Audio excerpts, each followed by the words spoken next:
Hello and welcome to Asian Insider. I'm Sumiko Tan.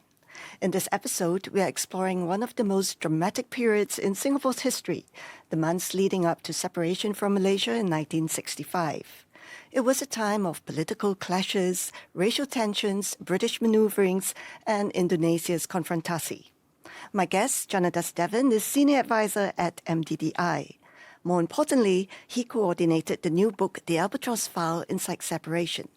The book was launched by Senior Minister Loong on December 8, together with an exhibition at the National Library.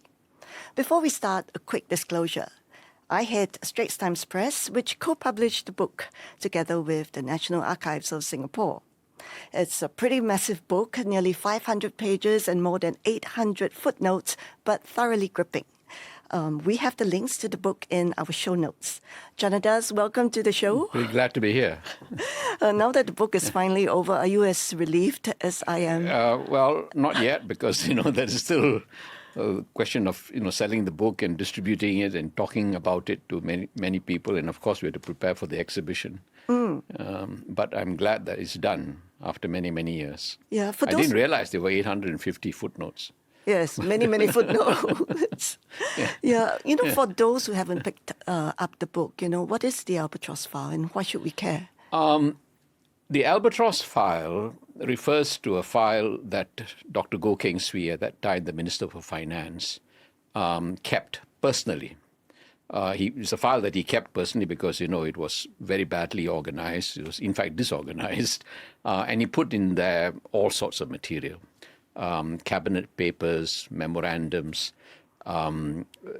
newspaper clippings,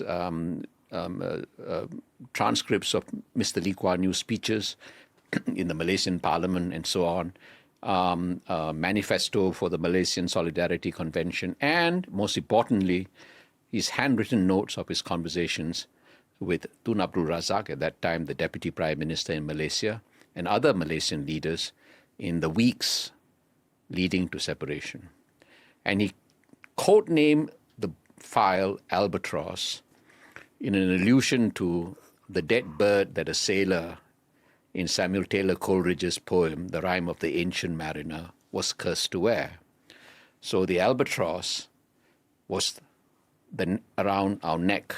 So the albatross, he said at one stage, the albatross is Malaysia. Yeah.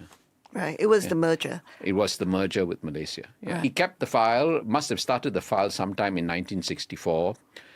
We don't know when precisely, but the oldest document in the file is a cabinet memorandum written by the Prime Minister then, Mr. Lee Kuan Yew, before the race riots in July 64, a couple of weeks perhaps. He placed in the file all sorts of material, right up to the last note, the last piece of paper in the Albatross File was the separation agreement. Right. Yeah. So why is this a good time to come out with it? The Albatross File, we first learned about it because the great man himself told the world in 1995. He was interviewed by Dr. Melanie Chu for her book, Leaders of Singapore. I think the book appeared the next year in 96, and that was the first time we all knew that there was such a file, and he had named it Albatross, and that he had, more importantly, he revealed then that it was he who had suggested to Tun Razak that we go our separate ways. And since then, there's been much speculation as to what was in the file. And it was the former Prime Minister, S.M. Lee, who decided that the contents of the Albatross File should be made public. The delay is because we wanted it out in the fullest possible context, which means including the oral histories of the key figures. And those did not become available till, all of them did not become available till the last 5 years, because there are agreements that the various interviewees had to sign, and you could only start seeing them a few years after they had passed. We are republishing excerpts from 10 oral histories, and this was done in the early 80s, and begun in the early 80s, and the oral histories were of Singapore's political history up to separation. So that's why we have, they are remembrance or their recollection of what happened. And we could not have told the full story without the oral histories. Okay, so let's dive into the world that these documents describe. Could you explain, like, was the political climate like? Well, we merged with Malaysia in September 1963, 16 September 1963, because that was fundamental to the belief of the political leadership at that time.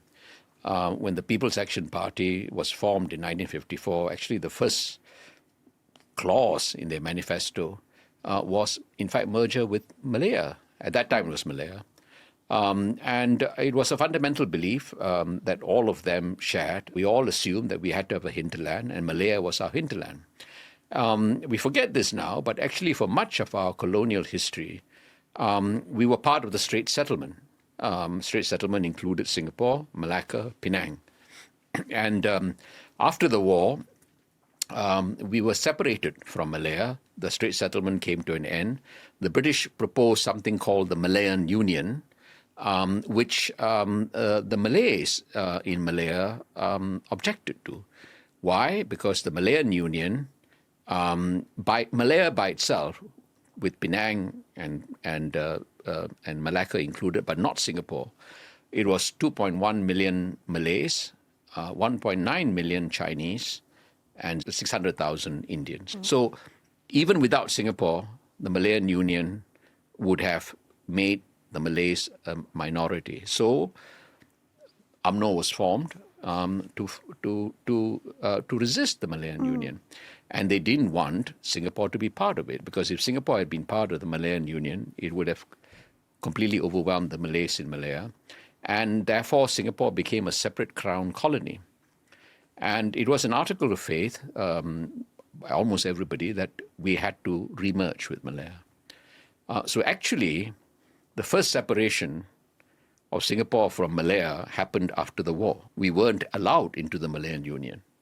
And then we re-merged with Malaya in 1963, quite forgetting that actually the Malayan Union was rejected by Umno. Umno was formed to resist the Malayan Union precisely because we were a Chinese majority city. And you would have upset the population balance in Malaya. You can understand why they felt that way.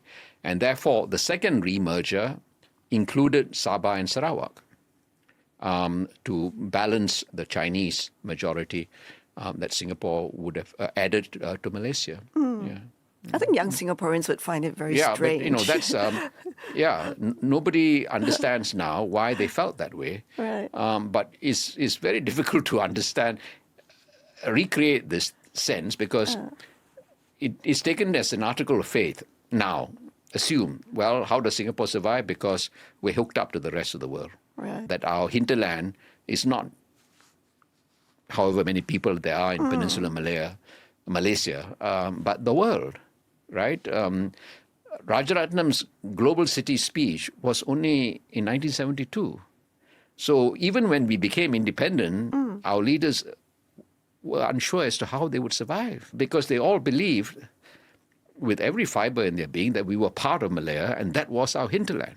Right. Yeah. Did the Malaysians feel the same? I doubt very much, but the Tunku finally agreed to merger only because the British had persuaded him that he had to accept a greater Malaysia with Singapore, because if not, Singapore might well have become communist, and you would have been a Cuba at the feet of Malaya. And in any case, by then they had arranged not only for a merger between Singapore and Malaya, but a merger of Sabah and Sarawak. And for a while it seemed as though Brunei also would have been included, but the Brunei Sultan, the final analysis refused, and Singapore. Right. Right. Yeah. But the marriage was problematic from the start. There was trouble almost from the beginning, because the Singapore government held general elections in Singapore immediately after we merged with Malaya, because they weren't sure they were going to win the PAP.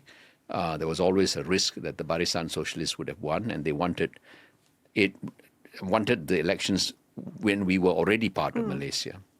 There was a kind of gentleman's agreement between Mr. Lee on the Singapore side and the Tunku Abdul Rahman, the Malaysian Prime Minister, that they won't interfere with each other's politics. But they broke their promise by contesting the Singapore general election.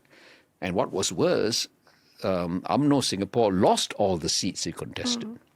At that time, there were 3 Malay majority constituencies in Singapore: Geylang Serai, Kampong Kembangan, Southern Islands. And they were all UMNO seats before. 59 general elections, they were won by UMNO.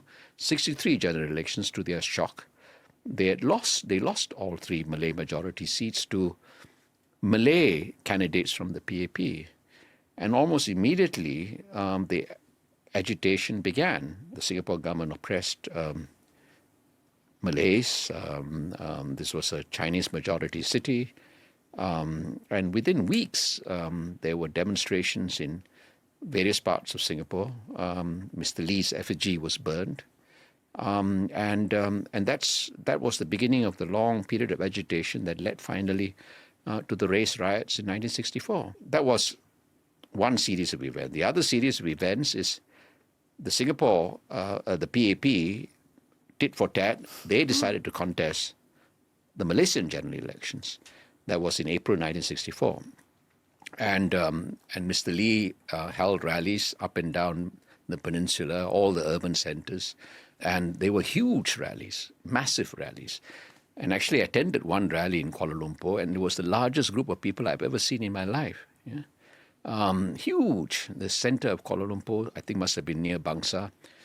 Streets were all filled. People were hanging out of the windows, the shop houses and so on. Massive, huge rally. And it rattled the Malaysian leadership, though actually the PAP lost all but one seat. Yes. They went in and they looked at all these rallies and they thought they might win all of them. In the final analysis, they only won one. Yeah. But despite that, the fact that Mr. Lee had this pull, they themselves probably never saw crowds like this. And they got rattled, and the agitation and the campaign continued. Right. In fact, that seat was won by your father. Yeah, unfortunately, as he says, he won. Bangsa. In Bangsa. Yeah. Right. Yeah. And you were there. I attended one rally. I wasn't there continuously. When the election results came over the radio, I was in Singapore. Right. But yes, but it was they didn't allow us, the children, to stay there for long, because actually it was quite a rambunctious election campaign. I mean, people were throwing stones and so on. Yeah. How old were you? 1964, I was 10. Right. Yeah. Okay. So, I mean, back to the relations, the rocky relations. For a while, there was the idea of a looser confederation between both. Why didn't that happen? You see, I'm going to read you something from Dr. Goh's oral history. And he says here, it was only after the riots when we were cornered. He was referring to the July 64 riots, and then there was another riot in September. He says, only after the riots when we were cornered, really cornered, because the Malaysian government could at will switch on this riot and get people killed, that Lee decided on a counter-offensive to make life intolerable for them. I think it was Lee's policy that if we were to get good terms out of them, either total separation or a new working agreement, they must find existing arrangements intolerable. And he knew that it had to be done at great risk to himself, but there was no other way, because we were at the receiving end all the time. So this was the strategy that Mr. Lee adopted. Their side creates riots in order to intimidate the population in Singapore, in order to intimidate the leadership in Singapore. Immediately after the riots, Dr. Goh describes a meeting with Tun Razak in Malaysia. He went up to see Tun Razak, and Tun Razak says, look, we can have you part of the government, we can have a coalition government on 2 conditions. Number 1, Mr. Lee Kuan Yew steps down as Prime Minister. Number 2, you must leave the Malay ground, even in Singapore, to UMNO. In other words, you must accept how politics is arranged in Malaysia. We have communal-based parties. You cannot, even in Singapore, appeal to Malays? Well, they refused. And Mr. Lee decided on a counter strategy, bring pressure to bear on them. You organize yourself both in Parliament and without Parliament. And actually, that strategy worked. And the Tunku's first reaction to that strategy was, in fact, to propose a looser federation, and which is what he did. In fact, he publicly spoke about it, the possibility of a breakaway if Singapore leaders did not behave. And he said it in a speech in Singapore on, I think, December 9th in 1964. Already then, it was already in his mind. If you chaps continue to make these problems, cause these problems, there may be no other way except a breakaway. And then privately, he told Dr. Goh and then later Mr. Lee, let's have a looser federation. It was not exactly the form of words he used, but he basically wanted to get back to the old arrangement. Between 1959 and 63, Singapore was self-governing. We'd looked after everything, the Singapore government, except foreign affairs and defense, which were in the hands of the British. So essentially, Tunku's plan was go back to status quo ante, and in place of the British, he, Kuala Lumpur, will look after defense and foreign relations. And so the negotiations proceeded.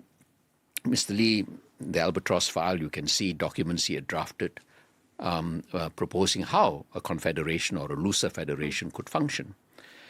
But those negotiations failed for a few reasons. Number one, the Tunku himself was not clear as to what he wanted. He was a bit, he wanted Singapore out of the Malaysian Parliament. So all this trouble that Mr. Lee was causing and the PAP was causing in the Malaysian Parliament would disappear. But he also wanted Singapore to pay taxes, especially for defense.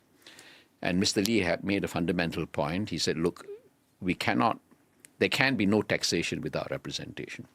So that was one reason. The other reason, and more important reason, was the British objected. So the British put a stop to the confederation idea, a looser federation idea, because they were fearful that, here they were defending Malaysia against Sukarno's confrontation, and there in the rear was disintegrating. That's how they put it. And so they objected, and they maneuvered, and they essentially convinced Tunku not to go ahead with it. So we came this close to one country, two systems before Hong Kong. Mm-hmm.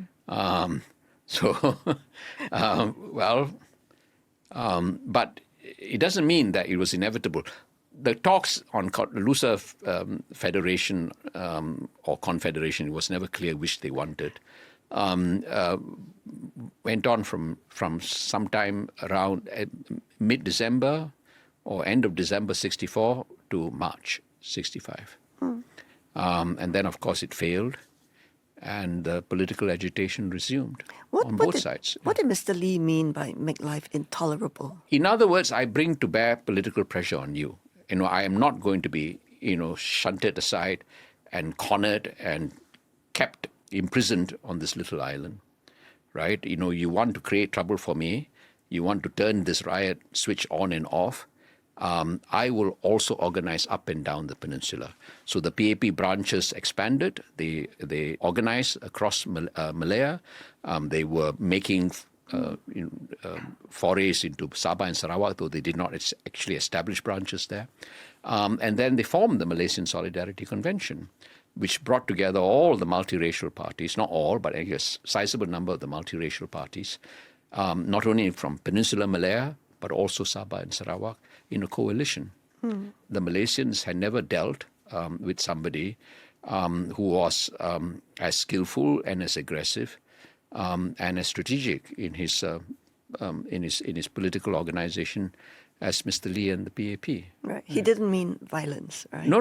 I mean, it was, you start this, I will organize here, and I'll put political pressure on you, both in Parliament as well as on the ground. Right. And they could, and you could see the movement growing because the minorities in Malaya, in particular, but also the minorities in Sabah and Sarawak suddenly saw hope. Here was a leadership that was articulate, that was very able, and that every time there was a debate in Parliament, they clearly won the debates, as the British themselves noted, and it became, as Dr. Goh put it, life became intolerable for them. Yeah. Reading the book, Mr. Lee was clearly not very popular with the Malaysians.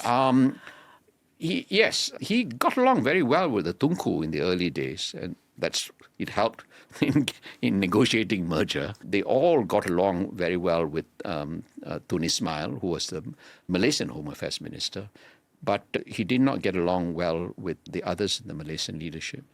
Fortunately, Tun Razak was more comfortable with Dr. Goh, because actually they knew each other from before, from London. They organized the Malayan Forum together in London. It was a student organization. And fortunately, he also got along very well with Mr. E.W. Barker, who was our law minister at that time, and the person who drafted the separation agreement. They played hockey and together, yeah.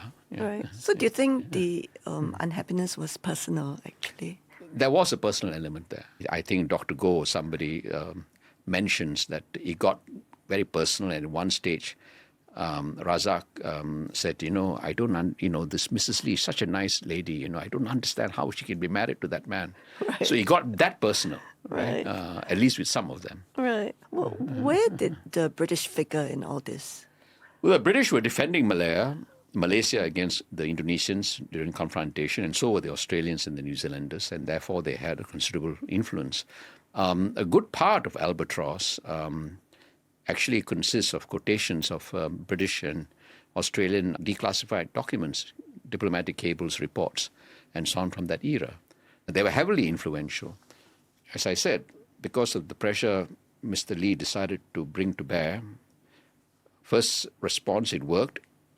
The Tunku wanted a looser confederation. He was prepared not to have as much oversight over the state government as the merger agreements provided. Because the merger agreements only gave us autonomy in two areas, labor and education.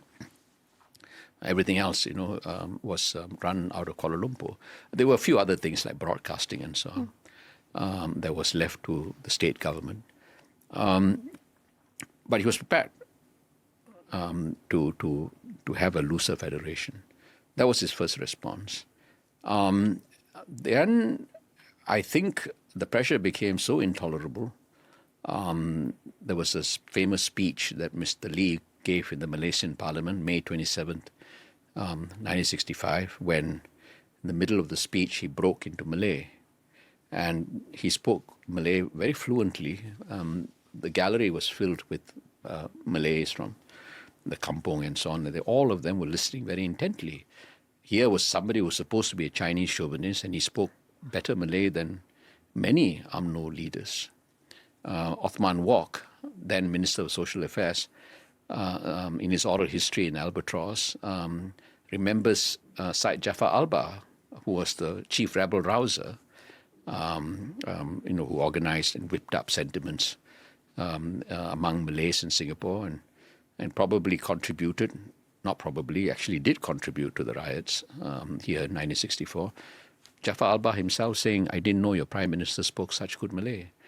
And the Tunku himself says in his own memoirs, looking back, which appeared many years later, 1977, but he wrote the first articles in 74, 75.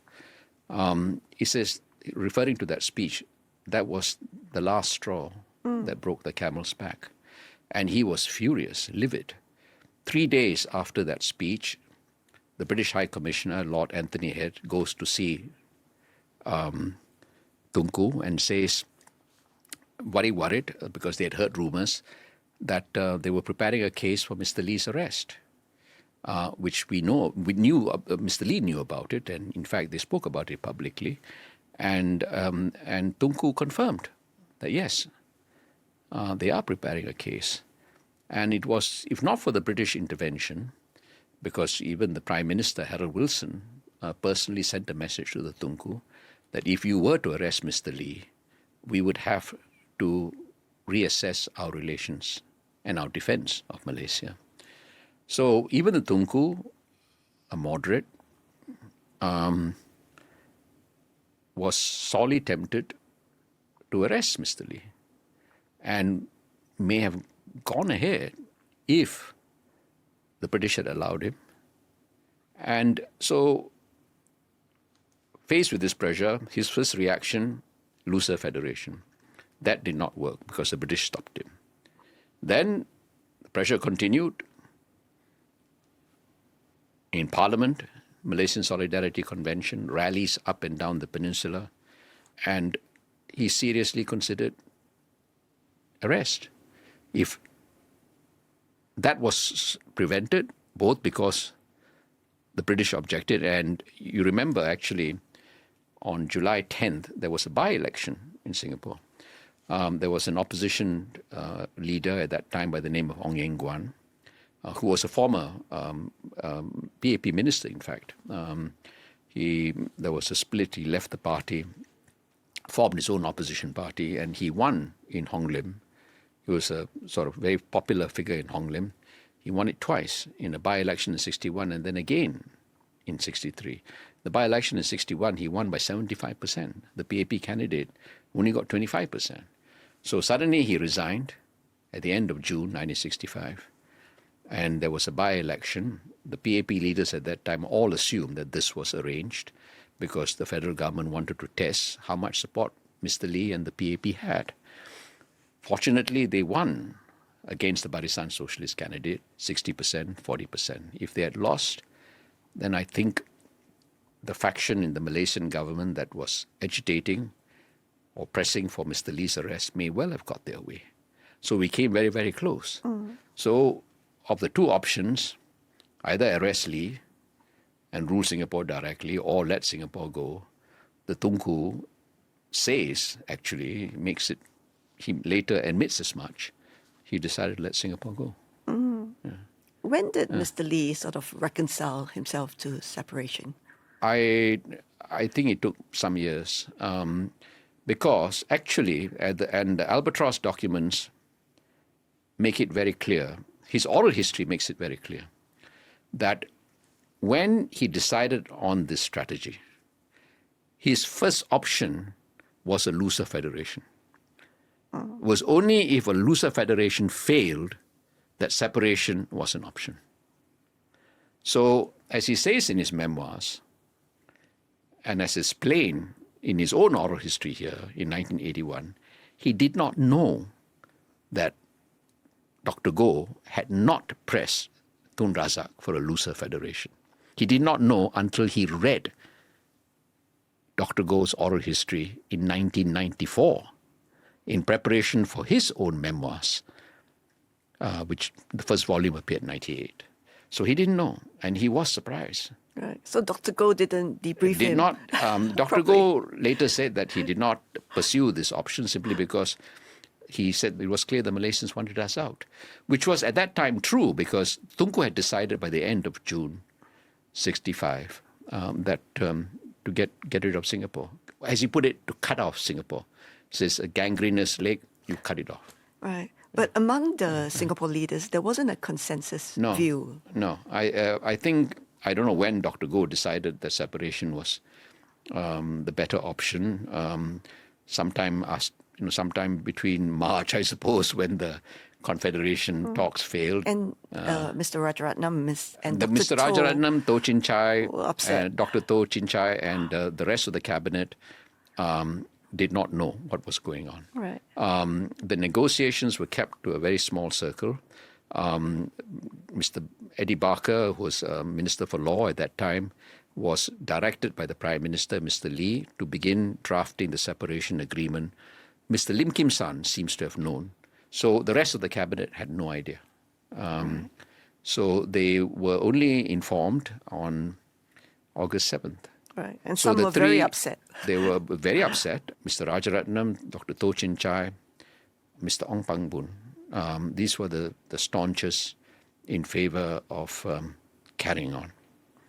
And And Dr. Toh and Mr. Rajaratnam only agreed after the Tunku wrote a personal letter to Toh Chin Chai saying that he was not strong enough to ensure peace if Singapore remained. So essentially he was saying there'll be bloodshed and I won't be able to prevent it. So Mr. Lee said, he would not sign if they won't agree, but, they would have to take responsibility for if there was bloodshed. It was only because of Tunku's letter that they signed. Could there have been a revolt among the PAP ranks? Well, they didn't. They all had very strong feelings, but they held together. Though, according to the British documents, Mr. Lee did worry of a possible split in the party because it was the first item on the PAP manifesto when it was formed. But they held together, fortunately. I personally think that Dr. Toh and Mr. Rajaratnam and Mr. Ong Pang Boon probably agreed to sign out of loyalty to the movement and out of loyalty to Mr. Lee. Yeah. Mr. Lee himself was completely torn. Right. Yeah. Why did he cry? Because he was completely torn. He felt responsible for all the people who had been left behind. He had mobilized them. That was the strategy. The counter-offensive was, I mobilize all these people. And so he felt responsible for all the people he had abandoned. And from the beginning, his first option was, in fact, a looser federation or even a confederation, but with Singapore remaining in Malaysia. So separation was option 2, right? And it was, on the one hand, the counter-offensive was his. On the other, even up to August 7th, 1965, when he met the Tunku, after the agreement had already been agreed to and settled between, on the Singapore side, Dr. Goh and Mr. Barker, on the Malaysian side, Tun Razak, Tun Ismail, and a couple of other ministers. He asked Tunku, is there no way we can have a looser federation? Can we go back to what we were talking about earlier? And it was the Tunku who said, no, it's over. In fact, the book contains an observation from Mrs. Lee on Mr. Lee. Yeah, Mrs. Lee says that the closest her husband came to a nervous breakdown was August 9th. And she doesn't say it once, she says it 3 times. He was distraught, very distraught. Very, very distraught. It is because of the people he felt he had abandoned. Yeah. Right. Yeah. So, Janadas, the common narrative is that Singapore was kicked out by Malaysia. Well, yeah, that was the common narrative, in large part because that's what Tunku said, right? Straits Times headline, Singapore out, right? But then even then it should have been obvious there were signatures on both sides. The entire Singapore cabinet signed the agreement, which means there would have been an agreement that would have, it was a mutually agreed outcome. But now you go back and you cannot now say, we didn't get kicked out, therefore we sought separation. Actually, it's not as simple as that. Unless the Tunku had agreed, separation would not have taken place. He was the key figure. Why was he put in a situation where he had to consider separation? Well, that was Mr. Lee's counteroffensive. The counteroffensive worked. So Mr. Tunku's first attempt at releasing himself from the pain was looser federation. Didn't work. Then he was in London, got shingles, and he says in his memoirs, in looking back, 1977, he was in pain, tossing and turning, and he couldn't decide whether the shingles or Mr. Lee was causing him greater pain. Right. And then he decided, because at that point it was quite obvious that you couldn't have arrested Lee Kuan Yew. And there would have been a revolt if you had done that. The Hong Lim by-election was a clear signal that the Singaporeans were not going to, they won't react passively if you had done that. And in any case, the British weren't going to allow it. And therefore, separation. Right. If he had not decided that, the Tun Razak would not have felt that he could consider the option that Dr. Goh offered. But if it had been anybody else other than Dr. Goh who had handled the negotiations, still separation may not have occurred. And when you read the account of his negotiations, we took handwritten notes, very full handwritten notes of the negotiations. And you can read the full account in the oral history. If he had not handled the negotiations, we may not have achieved separation because he was masterly in the negotiations. He avoided all the controversial issues. He plumped straight for separation. He refused to be baited into considering any other option. Every time Tun Razak wavered, he reminded him of all the pain that Mr. Lee and the PAP could cause if they remained in Malaysia. And I think that is how we achieved separation. So, separation, number one, Tunku had not decided, it wouldn't have happened. Number two, Tunku was forced to this decision because of the counter-offensive that Mr. Lee mounted. And number three, if Dr. Goh had not handled the negotiations, if it had been somebody else who was prepared to consider all these other options, it may not have happened. But my own conviction is, even if it had not been achieved on August 9th, 1965, separation would have come sooner or later because the contradictions between the two societies were such that there was no way you could resolve it. Right. That's the reason why the Malayan Union failed. It was fundamental, right? And I think Tunku was right in one great respect, and you have to give him credit for that. He says, look, tomorrow when we are two different countries, we'll get along better. What was Dr. Goh motivated by, you think? Dr. Goh is fascinating reading the oral histories. When you read, I found Mr. Lee's oral history in particular riveting. Riveting because actually he read like a novel. Because his emotions were incredibly complex. Yes. Even 17 years later, you could see that he was completely torn. He relived the thing. Then you read Dr. Goh's oral history, it's a completely different tone. He had come to a decision. He says the political cost was too great and the economic benefits negligible. So why are we remaining part of Malaysia?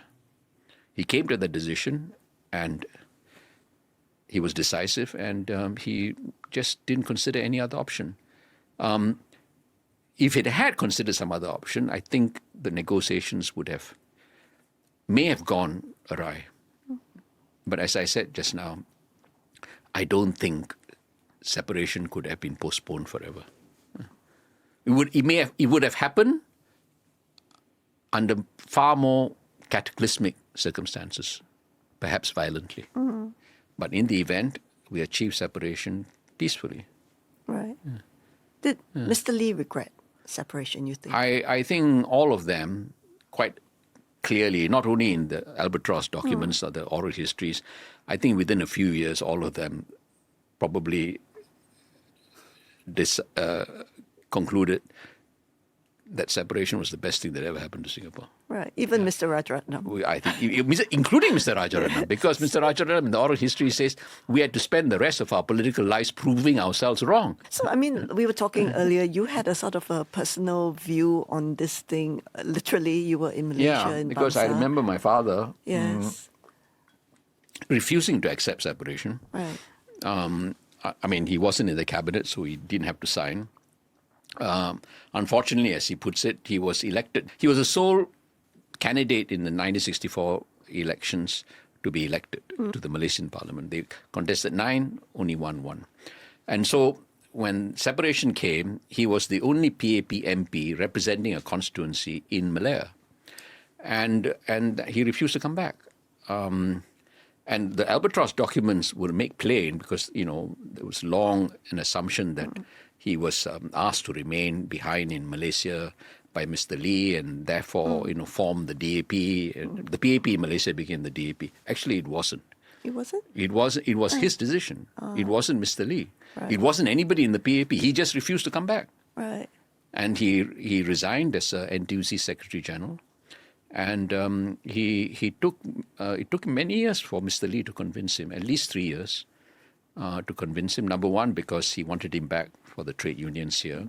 And number two, he said, look, so long as you remain there, our relations between Singapore and Malaysia would remain bedeviled, right? Because they know that you're close to us, Right. and they would think that, we are still directing politics or involving ourselves in your politics in a foreign country.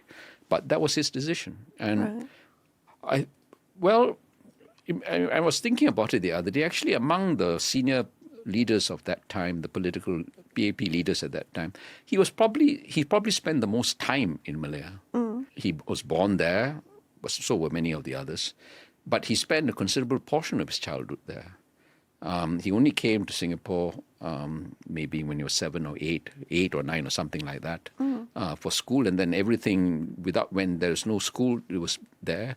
And then more significantly, during the war, he spent it there, not here in Singapore, and then got mixed up with the Malayan People's Anti-Japanese Army and so on in the underground. And so I think emotionally he was much more tied up with events in Malaya. Yeah. So in 65, 66, he was Malaysian.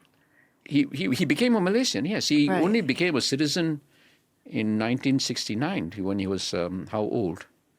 1969, he would have been 46. When he returned to Singapore. Right, 46. right. He became a citizen in 46. When he was in Malaysia after separation, you were in Singapore? The family was in Singapore. Right. The irony was, my mother was a member of parliament in Singapore.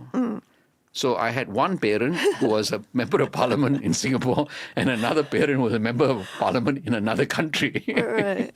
So, And what were you? I mean, you're Singapore. You've always been Singaporean. we've always been Singaporean. He was the only one who wasn't Right. for a period. Yeah. Was his life ever in danger when he was Yeah. MP? Yeah. Actually, he was friendly with good relations to Tun Ismail. And actually, Tun Ismail